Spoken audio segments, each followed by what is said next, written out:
Samantala, hingi tayo ng update kaugnay pa rin sa Bagyong Karding mula kay Chris Perez, Senior Weather Specialist na Pag-asa. Chris, magandang umaga sa iyo. Magandang umaga, Ivan, at sa lahat po nating mga taga-subaybay. Pakilarawan nga itong paglakas na parang biglaan nitong si Bagyong Karding. May nabanggit kayo explosive intensification. Pakilarawan ito, pakipaliwanag ano ba nangyayari dito at ito ba isang pambihirang pangyayari?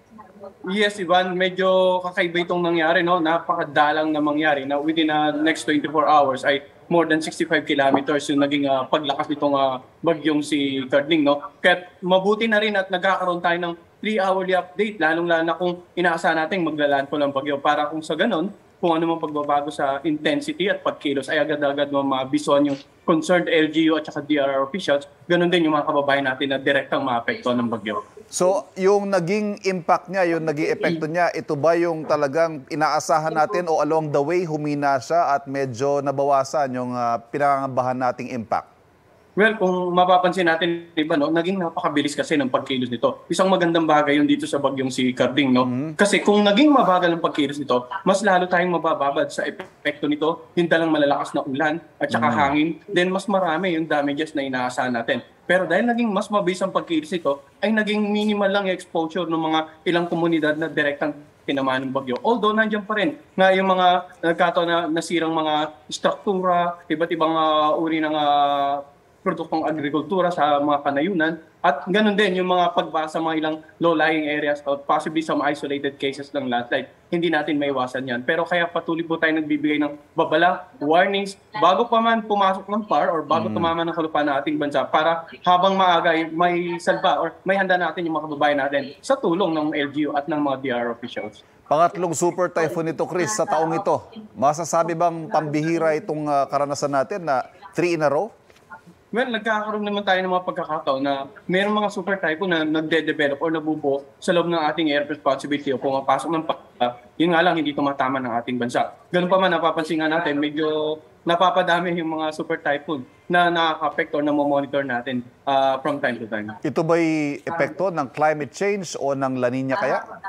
Well, isa kasing nakikita natin, pag panahon talaga ng La Nina, posible na mas maraming ulan o mga weather system na magdudulot ng pag-ulan dito sa iba't ibang bahagi ng ating bansa. In terms of sa climate change, although wala pang direktang relation, yung climate change, base sa mga pag-aaral nating mga local climatologists, ay patuloy po nating uusisahin itong relationship ng climate change sa mga mas malalakas na bagyo. Although may mga studies talaga na nagsasabi na kapag mas mainit yung ating sea surface temperature, na dala nga, in some cases, yung dala ng global warming, ay posibleng magkaroon tayo ng mas malalakas na bagyo sa iba't ibang bahagi ng ating bansa. Chris, paano nyo ikukumpara itong Bagyong Karding at Bagyong Ondoy na nagkataon na nalasa September 26 din, noong 2009? Itong bagyo si Ondoy, tropical storm category lamang ito. At mas mabagal ang naging pagkilos nito kumpara sa super typhoon na si Karding na napakabilis ang pagkilos. Actually, kahapon lang or kagabi lang naglandfall dito sa may bandang Lingalan. And then kaninang madaling araw ay nakalagpas na ng landmass ng ating bansa. So yun yung sinasabi ko kanina, no, Ivan? Yung mabilis na pagkilos itong bagyong si Karding ay nakatulong para hindi ganun kagrabe yung epekto as compared with the bagyong Ondoy na bagamat tropical storm category lamang ay naging mas mabagal ang pagkilos kumpara dito kay Karding. Gaano ba karami yung naitalang rainfall nitong Bagyong Karding kumpara sa Ondoy?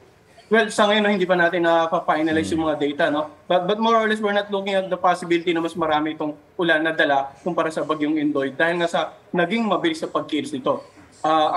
As opposed to Ondoy na naging mabagal at possibly nagdulot ng mas maraming pag-ulan na na-receive sa iba't ibang bahagi ng ating bansa.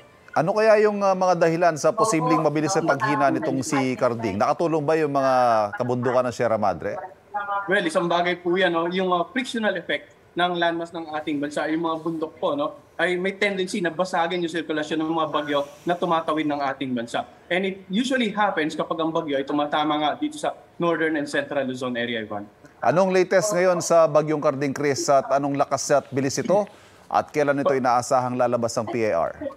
Iban, patuloy itong umikilos pala yung ng landmass ng ating bansa at kaninang alas 4 ay nandito na to sa may bandang coastal waters ng Santa Cruz, Zambales. Bagamat typhoon category ito, ang lakas ng hangin umabot hanggang 140 kilometers per hour, yung pagbugso ay 170. Ito nga yung senaryong inaasahan natin na posibleng mamayang gabi hanggang bukas ng madaling araw ay tuloy na itong lumabas ng ating air responsibility. Bagamat kahit patuloy nitong lumalayo na ating bansa, may nakataas pa rin tayong mga warning signals. Pinakamataas sa ngayon, number 3, dito sa may bandang western section ng Pangasinan at saka sa northern and central portion of Zambales. Dito sa Metro Manila, tropical cyclone wind signal number 1 po tayo at posibleng sa mga susunod na tropical cyclone bulletin natin ay unti-unting mabawasan yung mga lugar na may tropical cyclone wind signal. May ilang araw pa, Chris, bago matapos ang Setyembre, may hahabol pa bang bagyo ngayong buwan? Well, dito po sa ngayong week na to, so far nakikita natin na within the next 3 to 5 days ay wala naman tayo nakikita na agad-agad nakasunod ng super typhoon na Karding. Pero sa Oktubre? Sa October, we're looking at possibly 2 to 3 or even 4 tropical cyclone for the month of October. And then yung month ng November, December, posible po 2 hanggang 3 bagyo kada buwan. Naku, marami-rami pa pala ang babantayan natin. Maraming salamat sa iyo, Chris Perez, Senior Weather Specialist ng Pag-asa. Kapuso, mauna ka sa mga balita. Panoorin ang unang balita sa Unang Hirit at iba pang award-winning newscasts sa youtube.com/GMA News. I-click lang ang subscribe button. Sa mga kapuso abroad, maaari kaming masubaybayan sa GMA Pinoy TV at www.gmanews.tv.